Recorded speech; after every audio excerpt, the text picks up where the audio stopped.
When the point man for the 1st Platoon of Bravo Company had made it up Route 561 to where he could see the most rearward man of 2D Platoon, Staff Sergeant Burns was at the first crossroad. An embankment ran along the right, or eastern, side of the road at this point, and bamboo grew thickly among the hedgerows running down the left side. Burns placed the remaining 2 squads from his platoon in at this location. An old cement building, which had been reduced to its foundations and 4 rubbled walls no higher than 4 feet, was on the right side of the road, and Burns established his command post in a small crater at one of its corners. The fighting was at the next crossroad, and it was from there in the thick of it that Captain Coates radioed Staff Sergeant Burns to alert him to Alpha Company's arrival. Coates assumed Alpha would march in on the west to east trail that joined north-south Route 561 at Burns' location. Burns saw no one coming. "Where is Alpha Company?" Coates finally radioed Burns, "God, we need them. Send 2 platoons down here as soon as they get here." Burns was beginning to wonder himself where old Alpha A Go-Go was, and he wasn't sure Coates could survive the wait. Stray rounds from the battle ahead occasionally skipped down the road, and one of Burns' Marines shouted over to him that an NVA sniper was looking right down the road. Every time a 2D or 3D platoon Marine tried to cross he got zapped. The Marine said the sniper had gotten a half-dozen people. Coates did not order Burns to enter the fray with his 2 squads. He needed them to hold open the back door should Alpha not arrive in time, and Bravo needed to back out under fire. It was fortunate for what remained of Bravo Company that Lance Corporal Herbert's smoke grenade and Lieutenant Delaney's shouts into the radio were basically ignored by Marine air, because by bombing practically atop the company, they might have scared hell out of the grunts. Apparently no Marines were hit by friendly fire, but they also gave pause to the North Vietnamese attack. Bombs and napalm did not, however, end what was an infantryman's fight, and in the hour or so it took the NVA to regroup and, presumably, move reinforcements into place. The grunts of Bravo remained hunkered down and played cat and mouse with the snipers in the bushes. "Second platoon help, 2nd platoon help."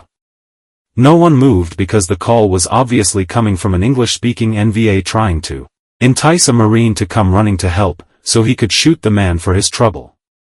No grunt would talk that way, Hendry thought as he lay in his roadside ditch listening to Genuine Casualty, his buddy Weldon, bellowing for a "goddamn corpseman before I bleed to death."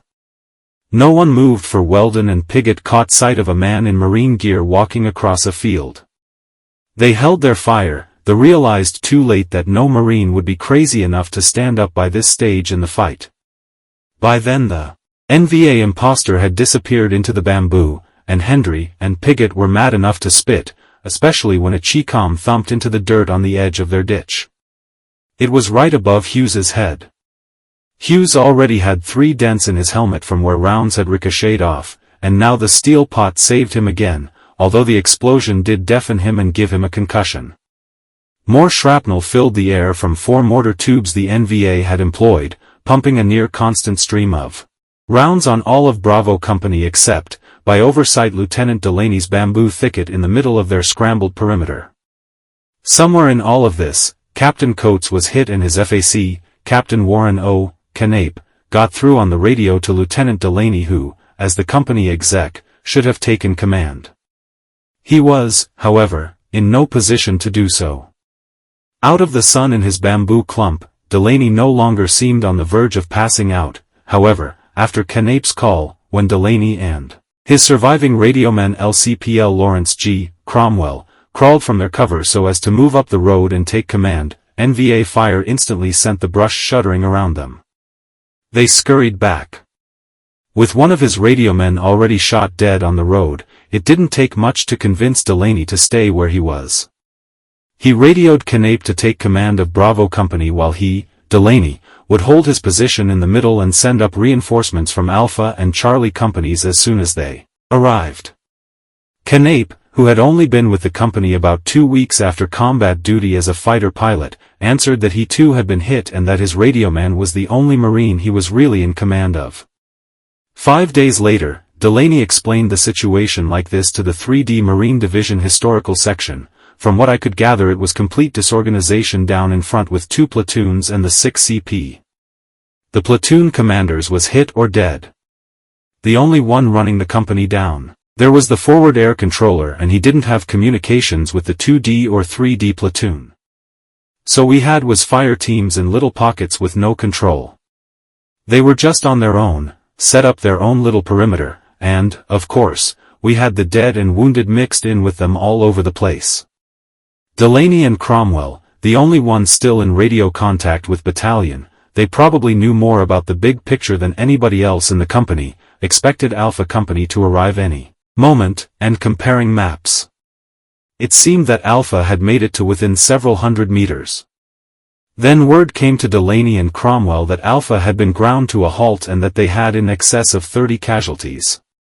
Salvation, it appeared, rested with Charlie Company, which was bald-eagling in from Dong Ha. Corporal Power was now moving with the lead of Alpha Company. The column was strung out, west to east, across 3 hedgerow-separated rice paddies. The NVA were waiting beyond the last hedgerow of the easternmost paddy. An RPD machine gun opened fire, then 2 or 3 more. There were also a lot of AK-47s and a lot of Chi-Com grenades, and as the point halted to return the fire and the column spread out to move up on a firing line, Power fell in with them, closely followed by the artillery team of Sankey and Duckworth. Beyond that last hedgerow, there was a monstrous fallen tree lying in the elephant grass and brush, covered with vines, and it defined the farthest advance of Alpha Company. Power made it to that tree with a buddy, Garrett, as did Sankey and Duckworth a few minutes later. Power began heaving grenades over the log toward a particular machine gun he could hear, then, he rolled into the elephant grass to fire his M16 blindly through it toward where he could hear NVA firing and moving. He did not dare rise above the waist-high grass to look around. The air was so electrified with NVA fire that to do so seemed suicidal. Chapter 9 Into the Meat Grinder. The light infantrymen of the North Vietnamese Army were highly indoctrinated, highly motivated, and well-trained in the basic warrior skills, while their commanders, veterans of victories against the French, were intimately familiar with the terrain of the DMZ and had learned through trial and error how to fight the 3D Marine Division. These lessons had become doctrine because there was no rotation in the North Vietnamese Army to short-circuit the institutional memory. That was why the NVA, using their expertly situated entrenchments, had been able to ambush and annihilate the lead platoon of B-19. That was why they had moved with a mobility and aggressiveness that seemed amazing, swarming into the next platoon in line and mixing with their foes, so that the Marines could not effectively employ their superior fire support. The tactic was known as grabbing the belt, and with their superior numbers, the NVA now planned to destroy piecemeal each fragmented group of Marines. Likewise, the NVA had halted A-19 in its tracks, waiting to commence fire until the Marines were so close that they would have extreme difficulty pulling back to employ air and arty. Meanwhile, NVA artillery was shelling Con Tien, hoping for a lucky hit on the CP bunker, while additional columns of foot soldiers rushed south to reinforce the effort to overrun B-19 and to begin the effort to overrun A-19. The NVA tactics were tried and true. Lieutenant Colonel Skeening, who had commanded 19 for exactly 10 days, had responded by immediately alerting C-19 to helicopter, Bald Eagle, in the nomenclature, from Dong Ha to the Strip.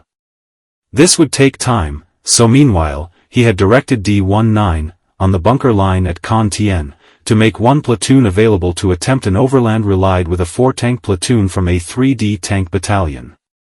This would reduce the defensive force atop Con Tien to the remaining 2 rifle platoons from D-19 and a pair of Dusters, tracked vehicles with twin 40mm automatic cannons, from the U.S. Army.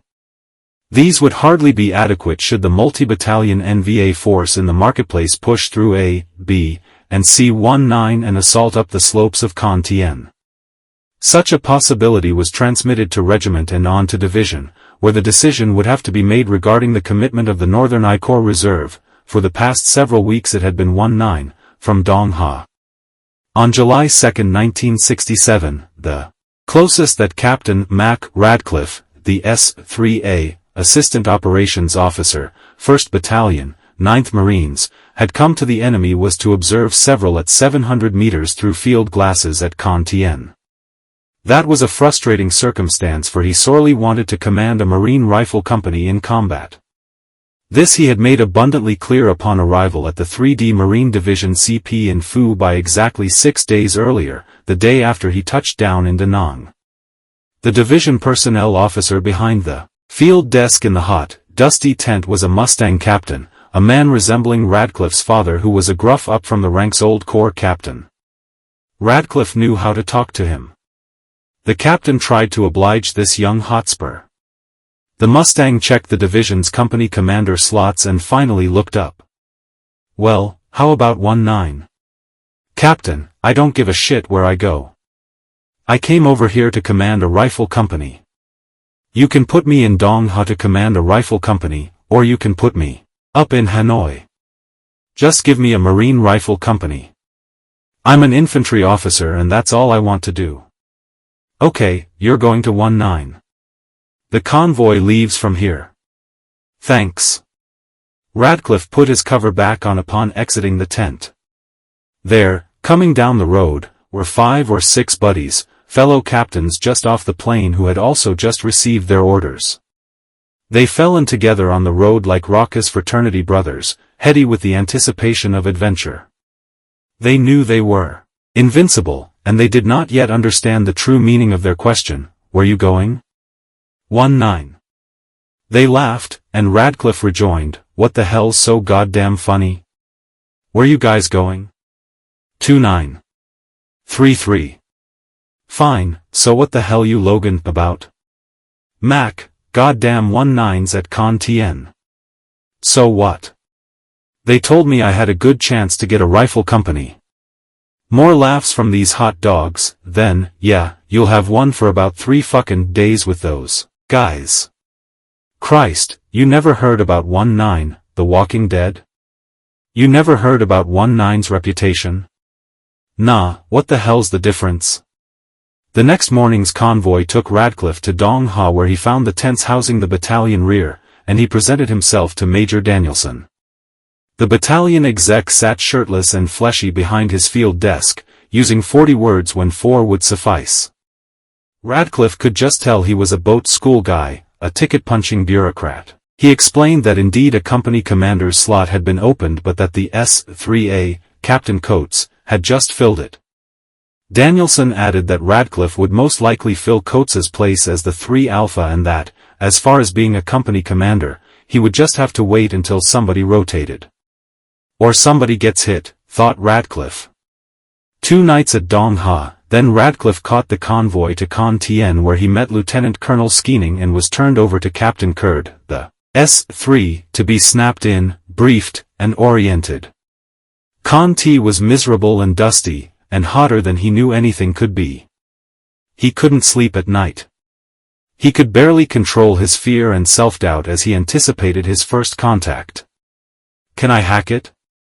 On the morning of July 2nd, Captain Radcliffe had been CP nob for a helicopter that was to give him an overview him from the top of the CP hill. Getting the idea, Radcliffe trudged up the hill to the CP. Everyone in the bunker was in a great state of agitation.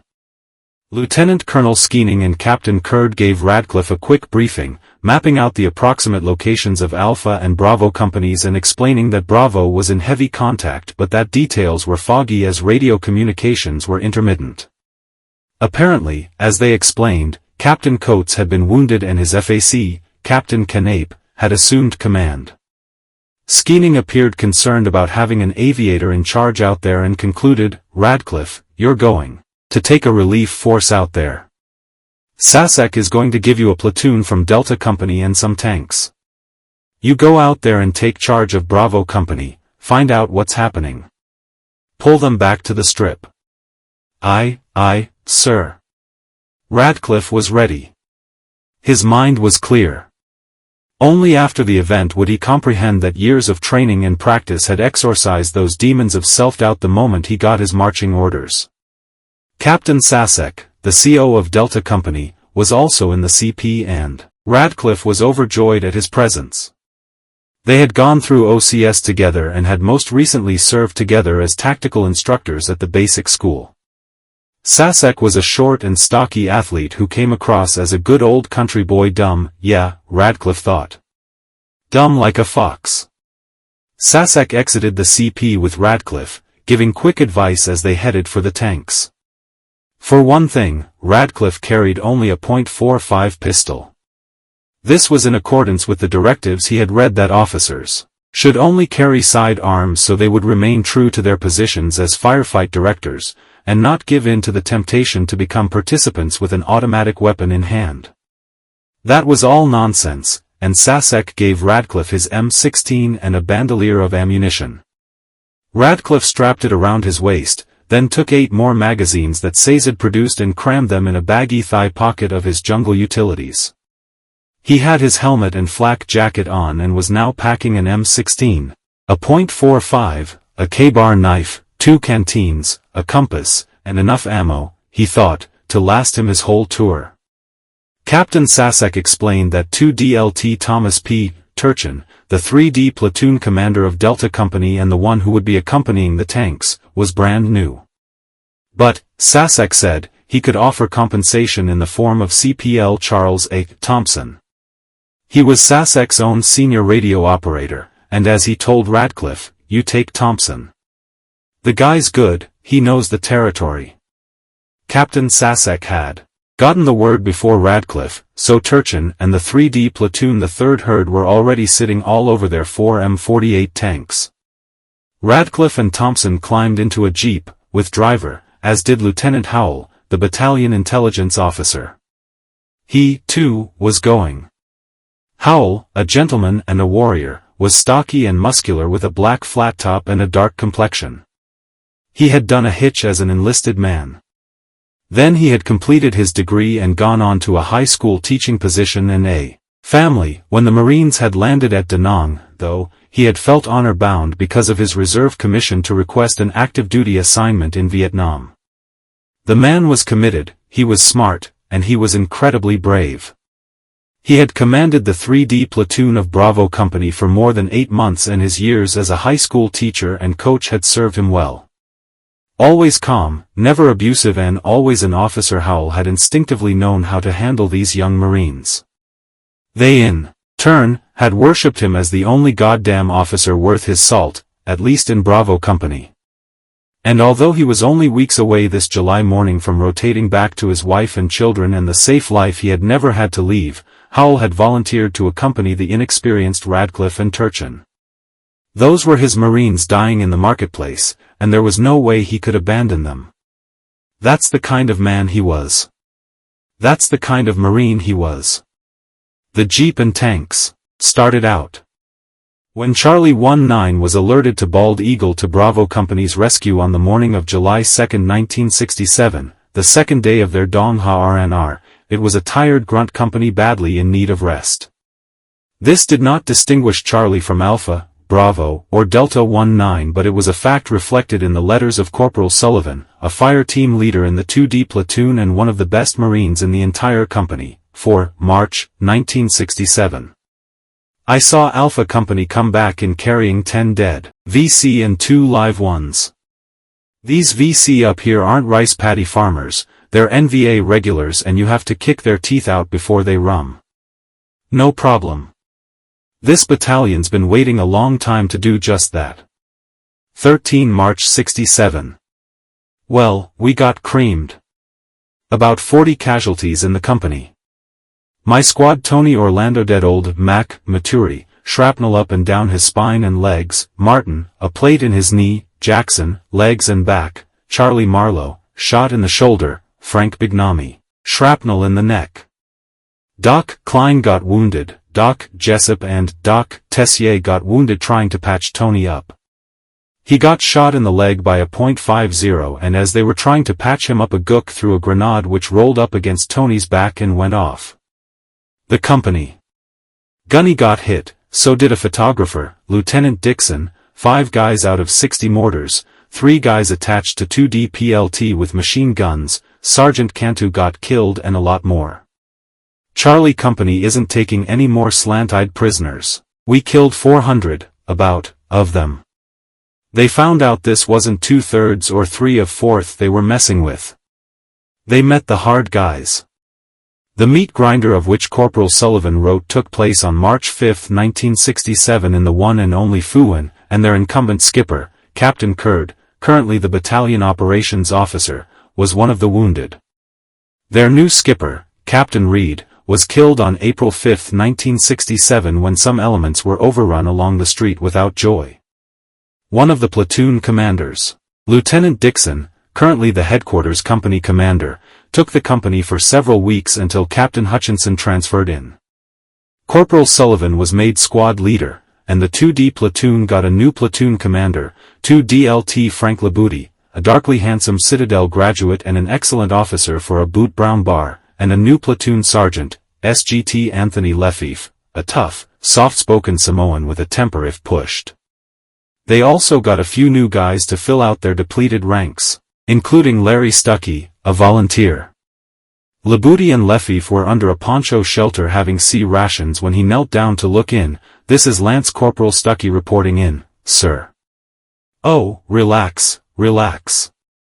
Labuti assigned him Sullivan's squad. He wanted him to take over a fire team of 3 PFCs, Smith, Smitty, and Alabama, but Stuckey spoke up, "I'm hesitant to do that, sir, because I have no experience whatsoever. I've never been with a division. I'm fresh off sea duty. I've been leading the good life the last couple years, and I really need some time to learn what I need to know about the field. Can I report back to you when I feel ready?" "Sure, no problem." Stuckey got a good workout because squad leader Sullivan was tough and demanding. But he always took care of his men, Stuckey thought. Everyone felt safe being around him because he knew what he was doing. Being the best, Sullivan and squad pulled a disproportionate number of ambushes and point duty. 2 weeks and 1 firefight later, Stuckey approached Labuti, "I'm ready now."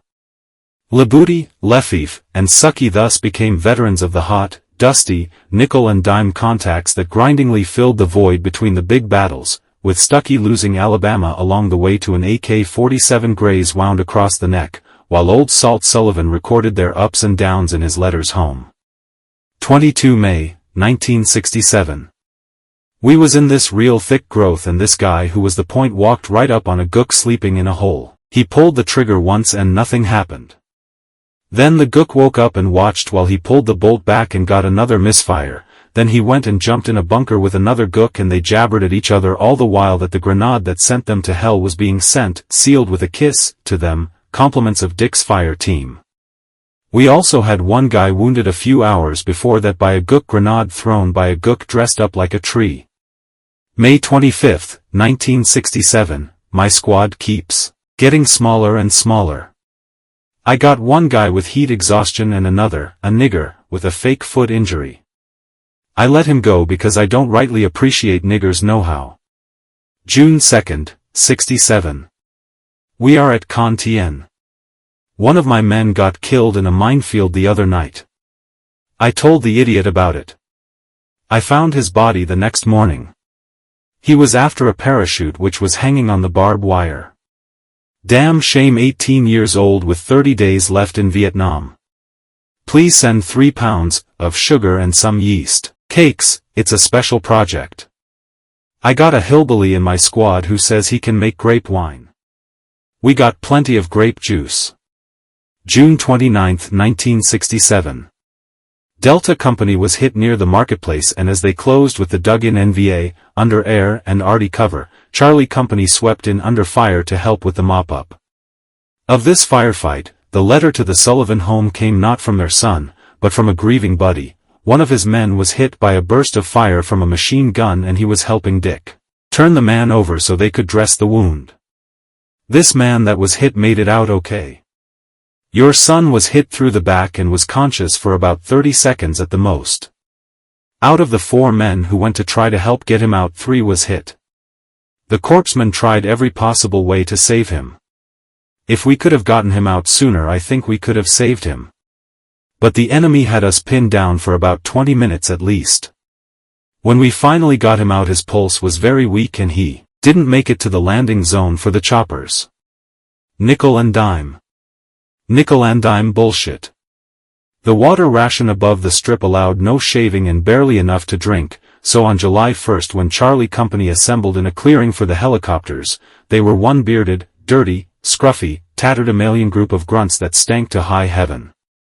It was in this condition that the helicopters delivered them to Dong Ha for their R&R, freshly shaven and in clean utilities on this lazy Sunday of July 2, 1967, Captain Hutchinson answered the EE-8 field telephone ringing in his CP tent. The caller was from the 3D Marine Division Forward CP, have your company ready to move out, and report to the Division CP.